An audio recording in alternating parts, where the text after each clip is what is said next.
সালমান ফারসি রাদিয়াল্লাহু তাআলা আনহুকে নবীজি যখন মুক্ত করাইলেন সেই ঘটনার দিকে খেয়াল করো। সালমান ফারসি রাদিয়াল্লাহু তাআলা আনহু নবীর দরবারে যেতে চান। উনাকে যে ক্রয় করেছে উনার মালিক উনাকে বলে, না না, পৃথিবীর সকল জায়গায় তোমাকে দেয়া হবে, মুহাম্মদ আরবির কাছে তোমাকে দেয়া হবে না। পড়ি নাউযুবিল্লাহ। পৃথিবীর সকল জায়গায় যেতে পারবে, মুহাম্মদের কাছে তুমি যেতে পারবে না। সালমান ফারসি রাদিয়াল্লাহু তাআলা আনহু নবীর প্রেমিক, নবীর আশিক, নবীর দরবারে যেতে চায়। মালিক হুকুম দেন, খেজুর গাছের নিচে কাঁটাযুক্ত পাতা মাটিতে পড়ে আছে। হাউমাউ করে কান্না করে নবীর মহব্বতে মাটির মধ্যে গড়াগড়ি খাইতে শুরু করল। নবীর দরবারে খবর যায়, নবীজি বলে, রে সালমান ফারসি রাদিয়াল্লাহু তাআলা, আপনি মুনিবকে বলেন যে আপনি মুনিবকে আপনার মুনিবকে বলেন যে কোন শর্তের বিনিময়ে, কি জিনিসের বিনিময়ে তারা আপনাকে মুক্তি করে দেবে, মুক্ত করে দেবে। এখন ইহুদি মালিক বলে, যদি 300 খেজুর গাছের চারা 300 খেজুর গাছের চারা রোপণ করে দিতে পারো, এবং 300 খেজুর গাছ যদি একদিনে একসাথে বেড়ে উঠে, 300-র মধ্যে তো একটাও যদি নষ্ট হয়, তোমাকে আমি আর মুক্তি দেব না। এবং সোনার এবং কিছু স্বর্ণ লাগবে, 4.5 তোলা স্বর্ণ লাগবে। যদি তুমি দিতে পারো তাইলে তোমাকে মুক্ত করে দেব। কঠিন শর্ত, যদি আমি 5টা চারা রোপণ করি, বীজ বপন করি, তাইলে এর থেকে একটা নষ্ট হয়ে যাবে, একটাও তো নষ্ট হয়ে যাবে। কিন্তু ও শর্ত দিয়েছে যে 300টা চারার মধ্যে যদি একটাও নষ্ট হয়ে যায়, তোমাকে আর আমি মুক্ত করে দেব না। নবীজি রাহমাতুল লিল আলামিন আসলেন, চারাগুলা বপন করলেন, একসাথে গাছ ছুটলো, একসাথে ফল ধরলো, একটা চারাও নষ্ট হলো না। আমার নবীর হাতে আল্লাহ এত বরকত দিলেন যে 4-5 বছর সময় লাগে একটা খেজুর গাছ উঠতে, আরো বেশি সময় লাগে। কিন্তু নবী রাহমাতুল লিল আলামিনের হাতের বরকতে কিছু দিনের ভিতরে খেজুর গাছের চারা উঠে যায়। রহমতে আলম নবী নূরে মুজাসসাম, রহমতে আলম নবী সাহাবীরা আতর লাগায় ওই নবীজির, সবাই পড়ি না, সাহাবীরা আতর লাগায়। ঘাম বলো না রহমতে আলম নবী নূরে মুজাসসাম, রহমতে আলম সাহাবীরা আতর লাগায়। চিনো মানো জানো কেমন আমার নবীকে, যাহার পাগল চন্দ্র সূর্য তারকারাজি। পড়ি আল্লাহু আকবার। চিনো মানো জানো কেমন আমার নবীজি, যাহার পাগল চন্দ্র সূর্য তারকারাজি। বাবা আরো শুনবানি সুন্দর কাহিনী, বলো না আরো শুনবা সুন্দর কাহিনী। জান্নাতের রুমে রুমে লেখা নবীর নাম, জান্নাতের রুমে রুমে নাম। রহমতে আলম নবী নূরে মুজাসসাম, রহমতে আলম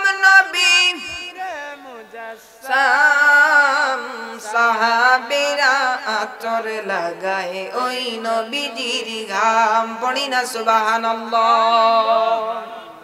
বলল ও মুহাম্মাদুর রাসূলুল্লাহ তুমি ও মুহাম্মাদুর রাসূলুল্লাহ ওই যে গাছ দেখতে পাচ্ছ ওই গাছটাকে যদি তুমি আমরা যে জায়গায় দাঁড়িয়ে আছি ওই জায়গায় যদি আনতে পারো তাহলে আমি কালেমা পড়ে মুসলমান হয়ে যাব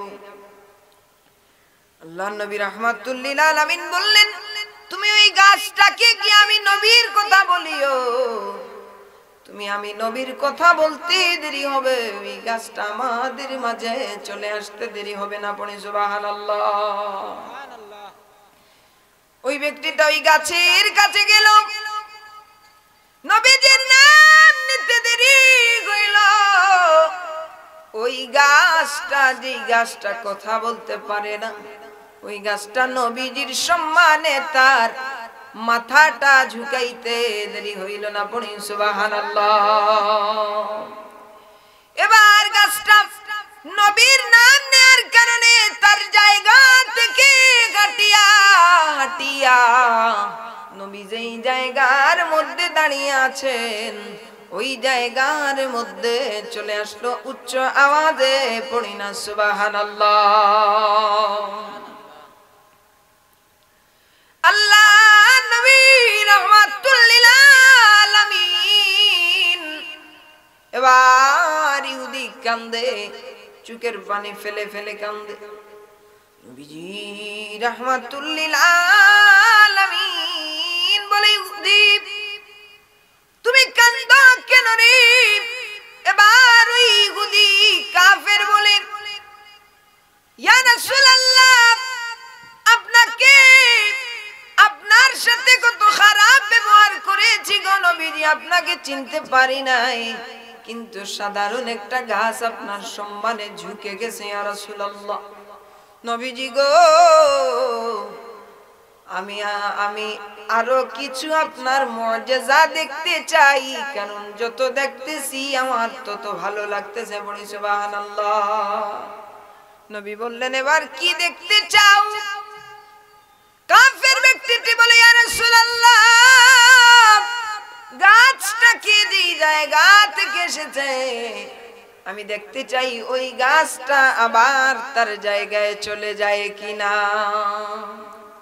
নবীজি গাছটা কি হুকুম দিতে দেরি হইল তার জায়গার মধ্যে আবার গিয়া সেট হইতে দেরি হইল না আওয়াজ করে পড়ি না সুবহানাল্লাহ এবার ইহুদি ডাক দিয়ে বলে নবী গো নবীজি ইয়া রাসূলুল্লাহ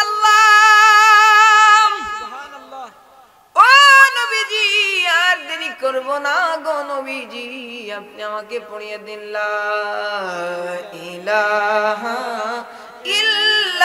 ইল্লাল্লাহু মুহাম্মাদুর রাসূলুল্লাহ পড়ি সুবহানাল্লাহ मोहम्मद की अजमत क्या है खुदा जाने और खुदा की अजमत क्या है मोहम्मद मुस्तफा जाने पड़ी सुबहानल्लाह बोले अल्लाह रब्बुल आलमीনের शान मुहम्मदुर रसूलुल्लाह जानेन আর মুহাম্মদুর রাসূলুল্লাহর শান আল্লাহ রাব্বুল আলামিন জানেন পড়ি সুবহানাল্লাহ বাতে আজ খুদা বুজুর্গ তুই কিচ্ছা মুখতাসার ইমাম আযম আবু হানিফা রাহমাতুল্লাহি আলাইহি বলছেন যে ইয়া রাসূলুল্লাহ আপনার শান বর্ণনা কি করব গো নবীজি শুধু একটু করে বলি যে আল্লাহর পরেই আপনি রাহমাতুল লিল আলামিনের জায়গা পড়ি সুবহানাল্লাহ কি বা ইলম আছে আমার কি বা জ্ঞান আছে নবী গো কোন ভাবে প্রশংসা করব জানা নাহি আছে পড়ি আল্লাহু আকবার কি বা এলেম আছে আমার, কি বা জ্ঞান আছে, নবী গো কোন ভাবে প্রশংসা করব জানা নাহি আছে, তোমারি দিদারের আশায় জল ঝরে নয়নে। চিৎকার দিয়ে পড়ো না আল্লাহু আকবার। আল্লাহ বলছে তোমায় মানলে মানা হবে তারে, নবী গো পাঁচ পারার 9 পৃষ্ঠায় দলিল কোরআনের ভিতরে। সুবহানাল্লাহ। আল্লাহ বলছে তোমায় মানলে মানা হবে তারে, নবী গো পাঁচ পারার 9 পৃষ্ঠায় দলিল কোরআনের ভিতরে, যে খুঁজেছে সে পেয়েছে, যে খুঁজেছে সে পেয়েছে, ধন্য সে জীবনে, তোমারি দিদারের আশায় জল ঝরে নয়নে। আল্লাহুম্মা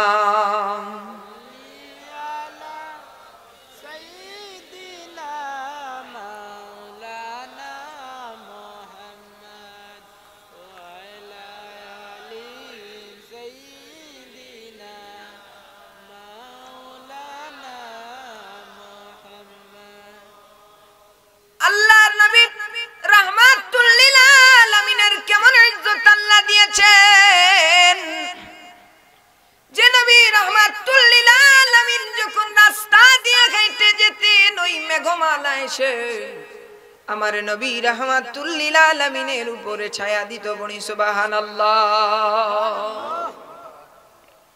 আমার নবী রাহমাতুল লিল আলামিন যদি কোন পাথরের উপরে পা রাখতেন, ওই পাথরটা মোমের মতো গলিয়া যাইতো। ওই নবীকে আল্লাহ এমন ইজ্জত দিলেন, নবী যদি কোনো গাছের নিচে বসতেন, নবীর ইজ্জতে ওই গাছটা অটোমেটিকলি তার মাথাটা ঝুঁকিয়ে নিত। বলি সুবহানাল্লাহ।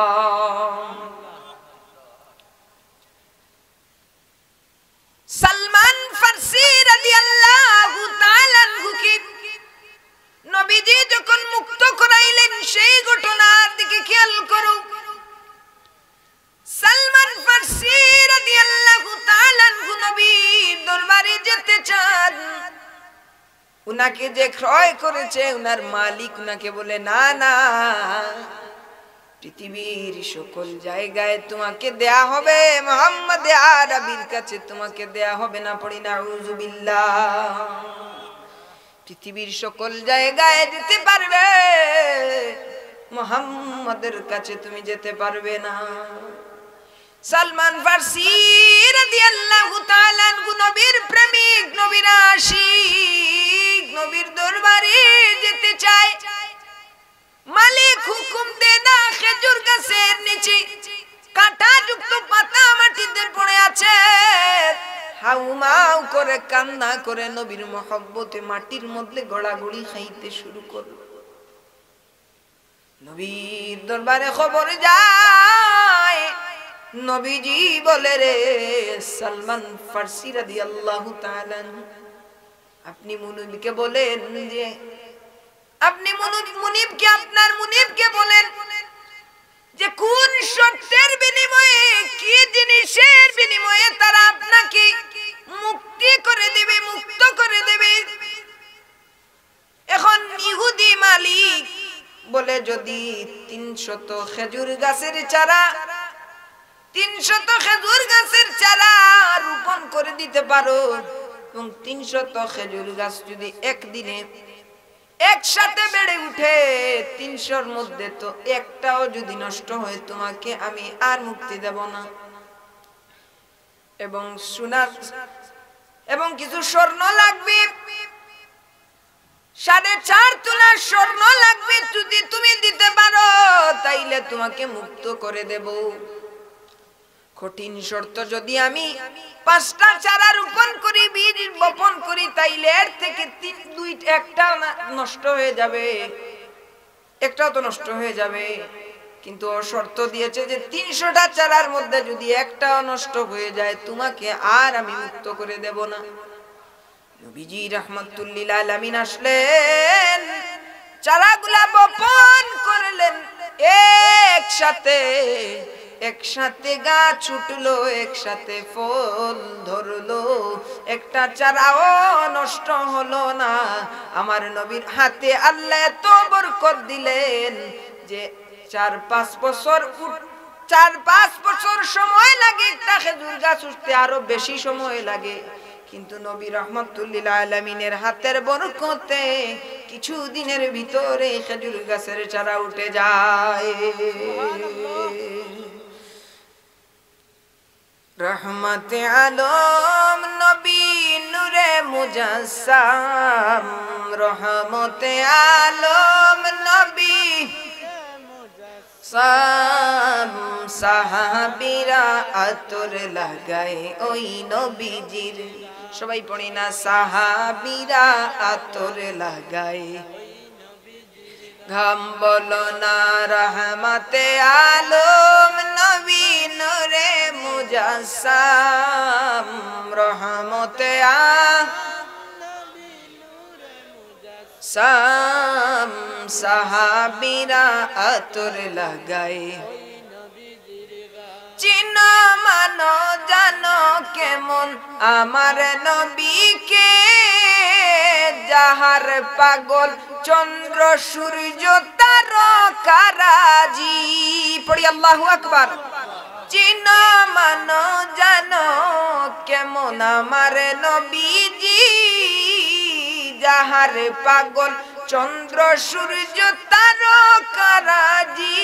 বাবা আরো শুনবানি সুন্দর কাহিনী, বলো না আরো শুনবা সুন্দর কাহিনী, জান্নাতের রুমে রুমে লেখা নবীর নাম, জান্নাতের রুমে রুমে নাম, রহমতে আলম নবী নূরে মুজাসসাম, রহমতে আলম নবী মুজাসসাম, সাহাবীরা আতর লাগায় ওই নবীজির ঘাম, পড়ি না সুবহানাল্লাহ। আল্লাহ নবী দু জানের বাদশা নবী রাহমাতুল লিল আলামিন, হুজুর আকরাম যখন ছোট ছিলেন, মা আমিনার গর্ভের মধ্যে যখন নবীজি ছিলেন, ওই সময় থেকে নিয়ে পরওয়ারদিগারে আলম রহমতের বারিশ দুনিয়ার জমিনের মধ্যে বর্ষিত করে দিয়েছেন, পড়ি সুবহানাল্লাহ। সুফিয়া বিনতে আবু তালিব উনি বর্ণনা করছেন যে রাহমাতুল লিল আলামিনের জন্মের সময় উনার ঘরের মধ্যে আমি ছিলাম, আমি কিছু আশ্চর্যজনক ঘটনা দেখতে পাইলাম, যে ঘটনাগুলি আমাকে অবাক করে দিয়েছে। আমি দেখতে পাইলাম যে দুনিয়ার যত শিশুরা জন্মগ্রহণ করে, সব শিশুদের শরীরের মধ্যে রক্ত লাগানো থাকে, সব শরীরের মধ্যে নাজাসাত লাগানো থাকে, তাদের শরীর থেকে দুর্গন্ধ বাহির হয়। কিন্তু রাহমাতুল লিল আলামিন দুনিয়ার জমিনের মধ্যে যেদিন তাশরীফ আনলেন, কোনো রক্ত লাগানো ছিল না, কোনো দুর্গন্ধ ছিল না। নবীর শরীর থেকে এমন ঘ্রাণ বের হতে লাগলো, নবী রাহমাতুল লিল আলামিনের শরীর থেকে এমন নূর চমকাতে লাগলো। ওই দিন আমাদের ঘরের মধ্যে প্রদীপ জ্বালানো ছিল, কিন্তু মুহাম্মদ আরবি যখন পৃথিবীর জমিনের মধ্যে তাশরীফ আনলেন গো, পূর্ণিমার চাঁদের চাইতে আরো আলো দিয়া পুরাটা ঘর যেন আলোকিত হয়ে গেল। পড়ি সুবহানাল্লাহ। আমি মুহাম্মাদুর রাসূলুল্লাহকে গোসল করানোর জন্য নিয়ে যেতে লাগলাম। গায়বী এক আওয়াজ আসলো, গো সুফিয়া তুমি কষ্ট করা লাগবে না, আমার প্যারা হাবিব রাহমাতুল লিল আলামিনকে আমি আল্লাহ জান্নাতি পানি দিয়া পবিত্র করিয়া দুনিয়ার জমিনের মধ্যে পাঠিয়েছে। বলি সুবহানাল্লাহ। উনি বলছেন যে আমি মুহাম্মাদুর রাসূলুল্লাহ যখন জন্ম নিলেন, উনি ছেলে না মেয়ে সেটা দেখার জন্য গেলাম। আমি আশ্চর্য হয়ে গেলাম। দুনিয়ার সকল শিশুরা খতনা ছাড়া জন্মগ্রহণ করে, কিন্তু মুহাম্মাদুর রাসূলুল্লাহ সাল্লাল্লাহু আলাইহি ওয়াসাল্লামকে কে যেন খতনা করাইয়া দুনিয়ার জমিনের মধ্যে পাঠিয়েছে। বলি সুবহানাল্লাহ। বেহেশতি পোশাক পরা, দুই নয়নে সুরমা লাগা, বেহেশতি পোশাক পরা, দুই নয়নে সুরমা লাগা, এলেন রাসূল খতনা করা, এলেন রাসূল খতনা করা, মা আমিনার হুজুরায় বারে রবিউল আউয়াল, এলেন রাসূল দুনিয়ায়, সবাই পড়ি না, বারে রবিউল আউয়াল, এলেন রাসূল দুনিয়ায়। পড়ি সুবহানাল্লাহ। নবী জন্মের পর থেকে নিয়া উফাতের আগ পর্যন্ত আল্লাহর নবী রহমাতুল লিল আলামিনকে পৃথিবীতে 63 বছরের হায়াতের জিন্দেগিতে আমার নবী রহমাতুল লিল আলামিন এমন ভাবে আল্লাহ রেখেছিলেন যে আল্লাহ রাব্বুল আলামিন সৃষ্টির সব কিছুর চাইতে আলাদা ভাবে অলৌকিক ভাবে আমার নবী রাহমাতুল লিল আলামিনকে শান দিয়ে মর্যাদা দিয়ে দুনিয়ার জমিনের মধ্যে রেখেছিলেন। পড়ি সুবহানাল্লাহ। ওই নবী রাহমাতুল লিল আলামিনকে দাদা আব্দুল মুত্তালিব বলেন, আমার নাতি মুহাম্মদুর রাসূলুল্লাহ সাল্লাল্লাহু আলাইহি ওয়াসাল্লামের জন্মের সময় আমি কাবার পাশে ছিলাম। গভীর রজনীতে হঠাৎ করে দেখি কাবার পাশে যত মূর্তি ছিল সব মূর্তিগুলো অটোমেটিকলি ভেঙে গেছে। পড়ি সুবহানাল্লাহ। প্রধান মূর্তি ছিল 4টা, লাত, মানাত, হুজ্জা, হুবাল। এই 4টা মূর্তি ছিল প্রধান। হুবল মূর্তির তাকে আমি গায়বী আওয়াজ শুনতে পেলাম, যেমন এক রহমাতুল লিল আলামিন এসেছেন গো, যার কারণে পুরা দুনিয়া পুরা জাহান উজালা হয়ে গেছে। পড়ি সুবহানাল্লাহ। আমি গায়বী আওয়াজ শুনতে পেলাম যে আজকে থেকে আমি মুশরিকি মুক্ত হয়ে গেলাম, আজকে থেকে আমি পবিত্র হয়ে গেলাম। পড়ি সুবহানাল্লাহ। আমি সাফা পাহাড়ের মধ্যে উঠলাম, সেখানের মধ্যে দেখি পাখিরা ঘোরাঘুরি করতেছে। আমি ঘরের মধ্যে গেলাম, পাখিরা ঘোরাঘুরি করতেছে সাফা পাহাড়ের উপরে। সবকিছু যেন আশ্চর্যজনক লাগলো। আমি ঘরের মধ্যে জিগাইলাম, কে কি হয়েছে? দরজাটা খোলা দেখলাম, আমি সংবাদ পাইলাম যে আমার নাতি দুনিয়ার জমিনের মধ্যে তাশরীফ এনেছে। পড়ি সুবহানাল্লাহ। যেই নবীজির আগমনে কাবা ঢুকে সিজদা করে, যেই নবীজির আগমনে কাবা ঝুঁকে সিজদা করে, তিনি আমার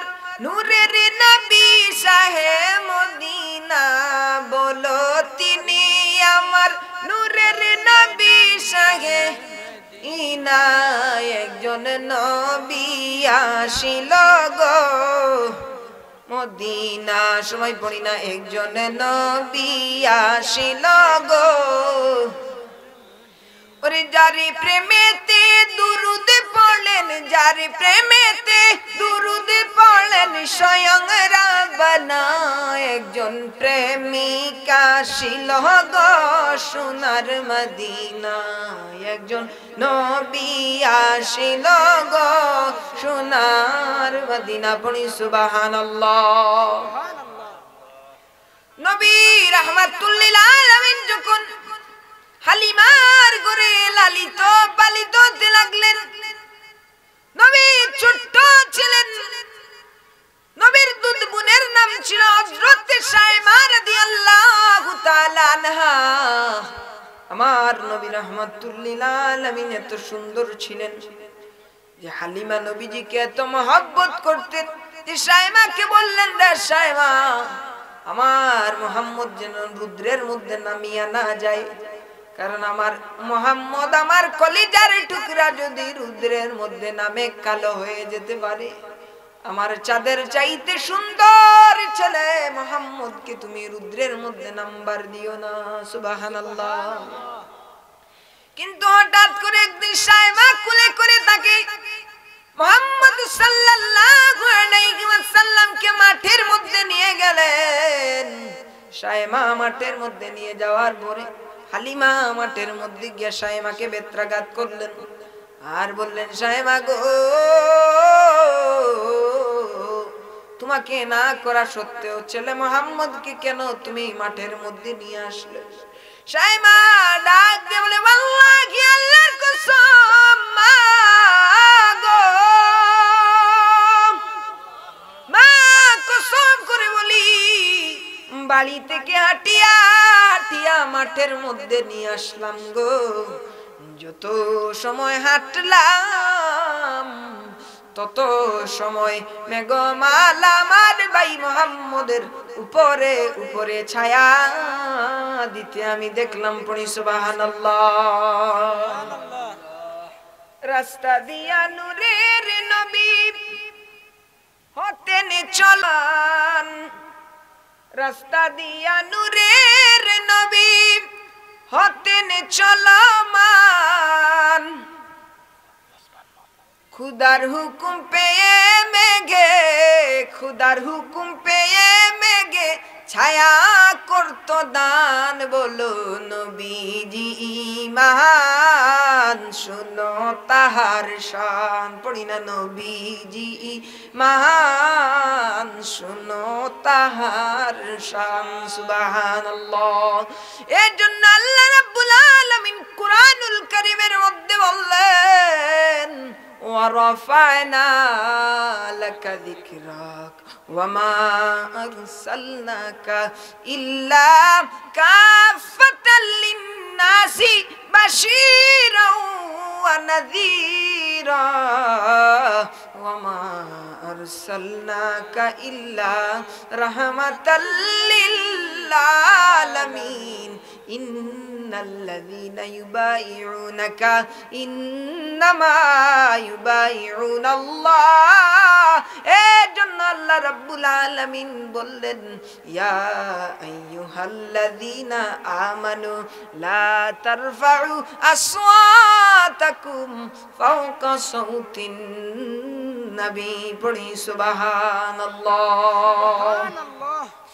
अपने मौला का प्यारा हमारा नबी अपने मौला का प्यारा हमारा नबी दोनों आलम का दुल्हा हमारा नबी सबसे आला हो आला हमारा नबी সবাই পড়ি না सबसे आला हो आला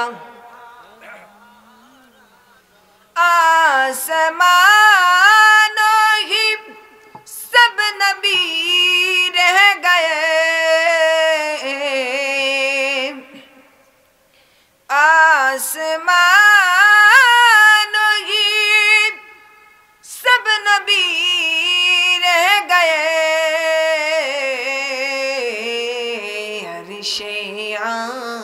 जम पे पोछा हमारा नबी सबसे आला हो आला हमारा नबी। आवाज करे पड़ी ना अल्लाहु अकबर, दुई हाथ तुले पड़ी अल्लाहु अकबर।